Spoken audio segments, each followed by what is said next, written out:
So we have a few knives to check out for the first time, and we're starting it off with the new slasher. So if you guys remember, there was already a BESTECH slasher, but it did have some negatives. And there was one thing that really bothered me about it, and that was the clip. The clip was too far up on the spine, and it ruined the ergonomics, in my opinion. It made it painful to use.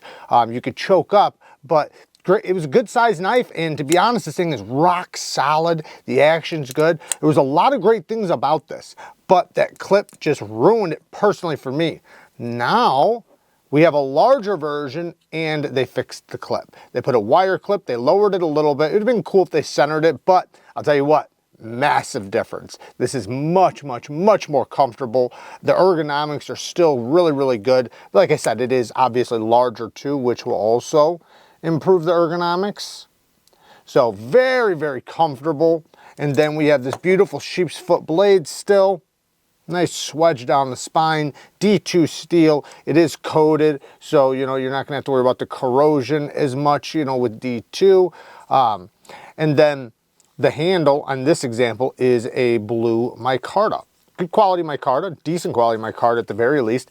This micarta will darken up over time, the more you handle it, the more, you use it. Now, the action, it is on bearings, and really good action. Just like the other one had really good action, good access to the thumb studs, very easy to deploy, very easy to access the crossbar lock. So nice disengagement. And it feels relatively solid. I do have a tiny hint of up and down, but I think it'll go away. Right there, it went away.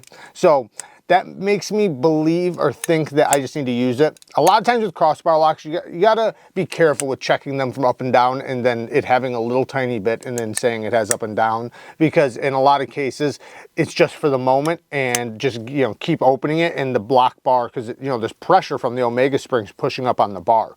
So sometimes it just needs to find its position, and this one is rock solid. It is like a vault. So I imagine this one will become the same way. There's no side-to-side play. I can just feel a little tiny hint of up and down, but it goes away if I open and close it a couple times, and then it'll come back. Maybe it'll stay. A lot of crossbar locks, they do have a little up and down, but that doesn't mean the lock is weaker. So let me be clear. The lock for this type of lock, for a crossbar lock, you have to break that bar to fail this. So it having a smidgen of up and down, like right now it doesn't even have any, but if it did, it's not gonna mean anything against the lock's strength or anything like that. But anyways, I imagine it'll be very solid. And then the clip, wire clip, it is reversible. That's going to be a great clip. Negatives, if I was going to come up with any negatives, T6s, I'd rather see T8s. I do see a T8 here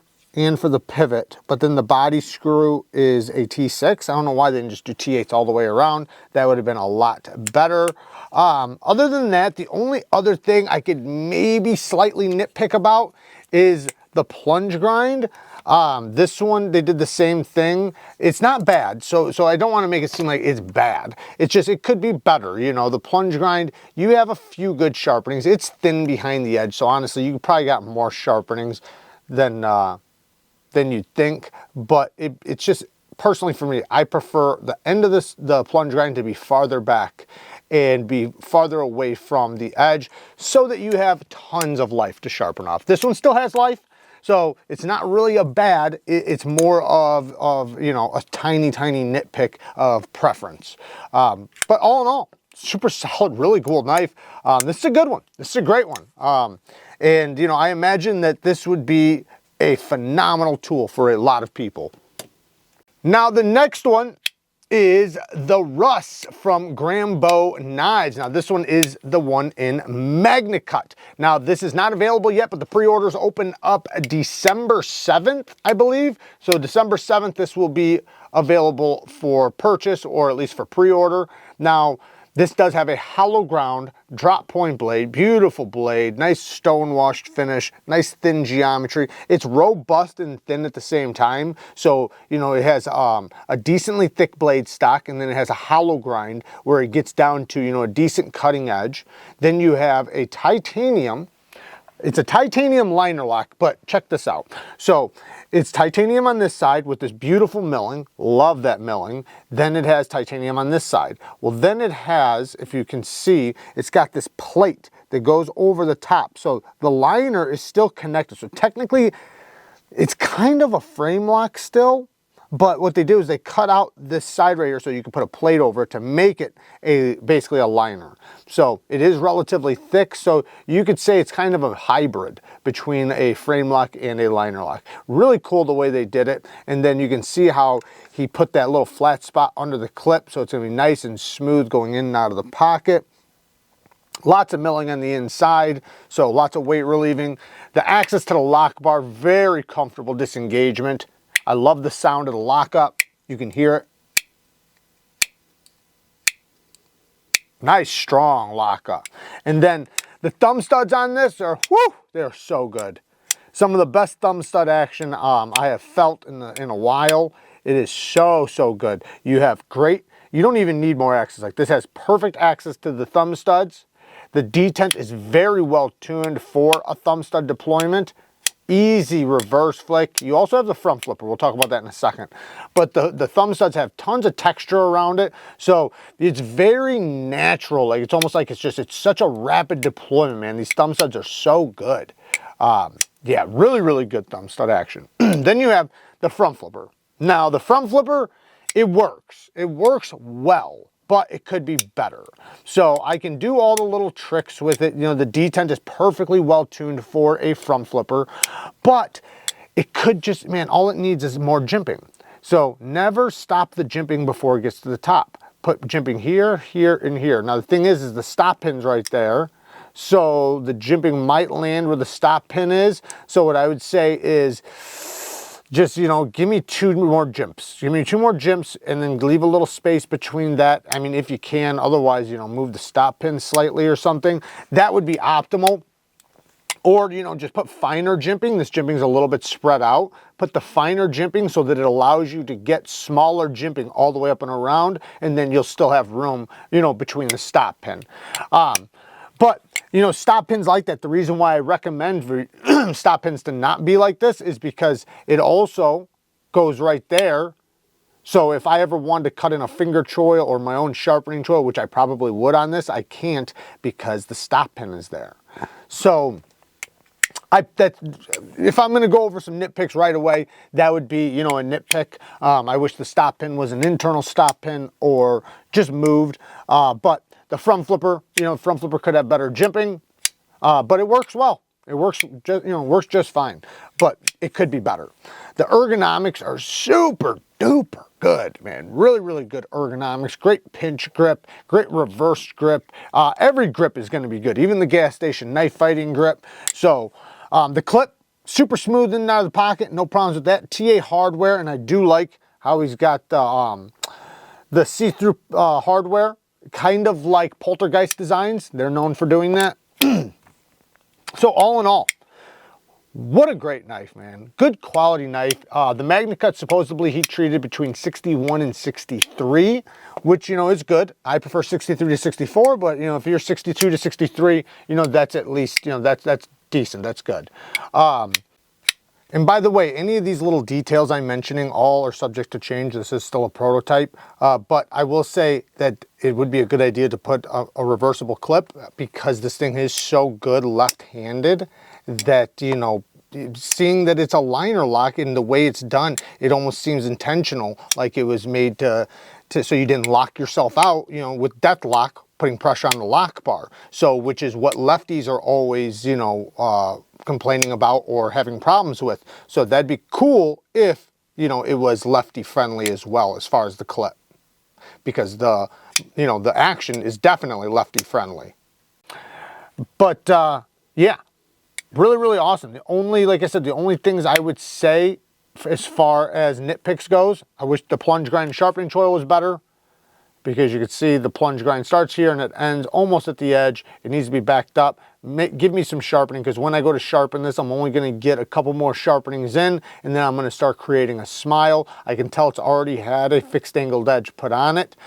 So, you know, if I wanted to lower back my edge angle, because the edge angle that's on it is actually pretty high. If I lower back my edge angle to 15 degrees per side or 17 degrees per side, my bevel's gonna be much bigger. So in that case, I'm gonna take up a lot of this.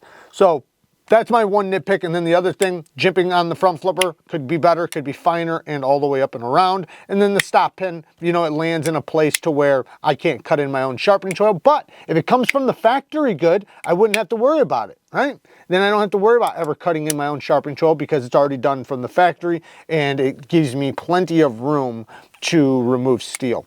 Anyways, very, very cool though. And you know, also very minimal hardware too. You see how it has the one standoff and then the pivot and then the stop pin? That's kind of cool how that is. So, and it feels very solid, but I like it. I like it quite a bit. Yes, I have some nitpicks, but it is very well done. Let's get to the next one. The next one is by B&B Knives. Now the B&B Knives Tack Hunter, I think is the name. And it comes with a nice Kydex sheath, good quality snap, no rattle, no tap, really good. It does come with a tech lock, which I always appreciate. These are my favorite. This is my favorite way to carry a Kydex.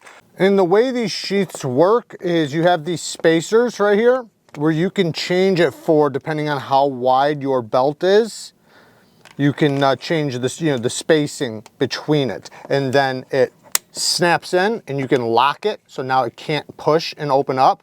Or you can just push the button and open it up. So you can take it off and put it on the belt super easily without taking off your belt. That's one really cool thing. And then another thing is, see all the spaces right there? That makes it to where you can rotate it and turn it in any direction you want. So if you wanted to carry it, scout carry, or any direction, you have the ability to do that. And that's why I love these belt carriers right here.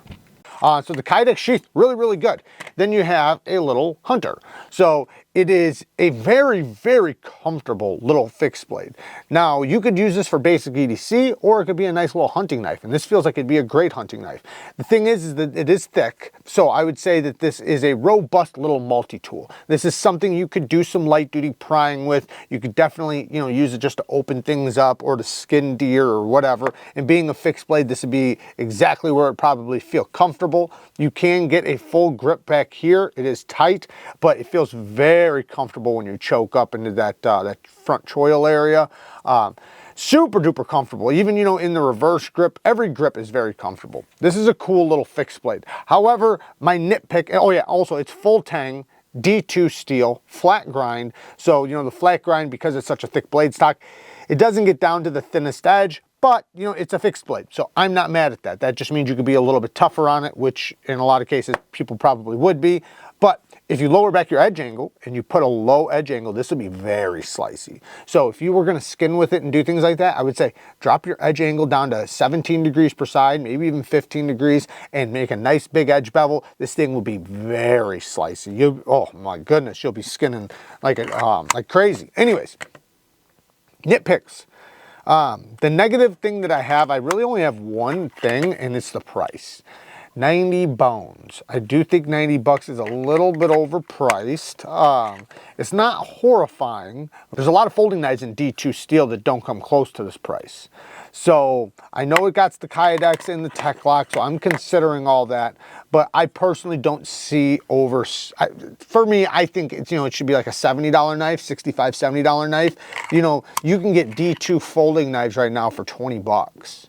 So, and that's a folder, which, you know, does take a little bit more, you know, it's a little bit more effort to make a folding knife than a fixed blade. Now, I'm not saying one's easy or anything like that. I'm just saying that it, you know, since you can get folding knives, usually folding knives are a little bit more than fixed blades. So, you know, 70 bucks, 75 bucks, I think would be a good price, you know, but 90 bucks, it feels a little bit overpriced. Now, you know, if it's your style, I'd say go for it. You know, it's very well done. Just, you know, yeah, there you guys go. Work hard, stay tough. Until next time, peace.